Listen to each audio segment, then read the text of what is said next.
আসসালামু আলাইকুম, সবাই কেমন আছেন? আশা করি ভালো আছেন। তো আমিও আল্লাহর রহমতে আপনাদের দোয়া ও ভালোবাসায় অনেক ভালো আছি। তো অনেক দিন পর প্রায় ২-৩ মাস পরে বাড়িতে এসেছি, তো গ্রামের বাড়িতে বেড়াতে। মানে এর আনন্দ কী যে বলে বোঝানোর মতো না। আর আমার মা যে কতটা খুশি হয়েছে, আমার বোনেরা যে কতটা খুশি হয়েছে বাড়িতে আসাতে, সেটা আর বলে বোঝানোর মতো নাই। মানে আমাদের বাবার বাড়িতে আসলে, বেড়াতে আসলে আমার মা মনে হয় তা আকাশে ঈদের চাঁদ উঠেছে, এতটা খুশি হয় যে।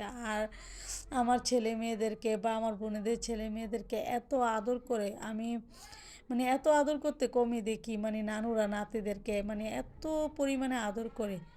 তো ভাগ্যকে আমরা ৪ বোন, বড় যেহেতু আর ভাইটা ছোট, মানে আমাদের মেয়ে নাতিদের আদরটা একটু বেশি হয়ে যায়। ছেলে তো ছোটই আছে, এখনো বিয়ে করে নেই।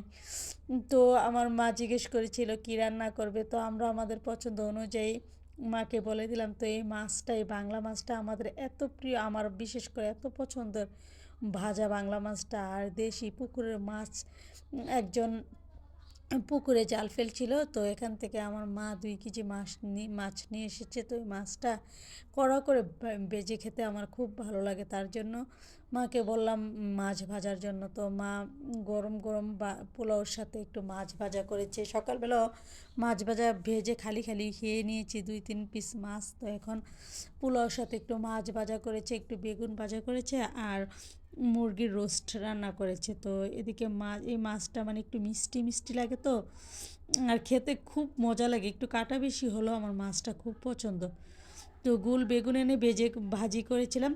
এই বেগুন চাক ভাজাটা, এটাও সবাই পছন্দ করে। আমাদের গ্রামে বলে, আমরা বলি না ভাজা, তো এটা গ্রামে বলে চাক ভাজি। তো বেগুনটাকে ভাজি করেছি আর মাছ ভাজি করেছি। মাছে সব ধরনের মাছে যা যা মশলা দেওয়া লাগে দিয়ে একদম লাল লাল করে ভেজে নিয়েছি। বেগুনটা তো আদা রসুন বাটা, মরিচ গুঁড়ো, হলুদ গুঁড়া, লবণ এগুলো দিয়ে ভালোভাবে লাল লাল করে ভেজে তারপর ডুবো তেলে ভেজে নিয়েছি বেগুনটা আলাদা করে। তারপর মাছটা আলাদা করে। তো এদিকে ওই ঝরঝরে একটা পোলাও রান্না করেছি এক মটরশুঁটি আর গাজর দিয়ে।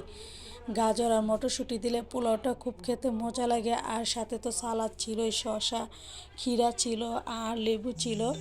তো মাছের সাথে ছিল শুকনো মরিচ ভাজা। আর এদিকে রোস্ট রান্না করা হয়েছিল গ্রামীণ পদ্ধতিতে, দেশি মুরগির রোস্ট।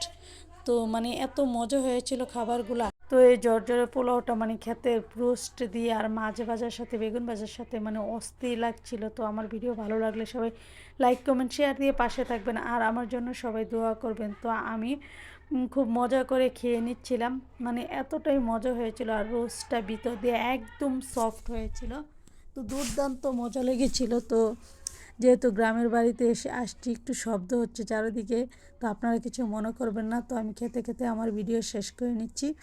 আল্লাহ হাফেজ, আসসালামু আলাইকুম।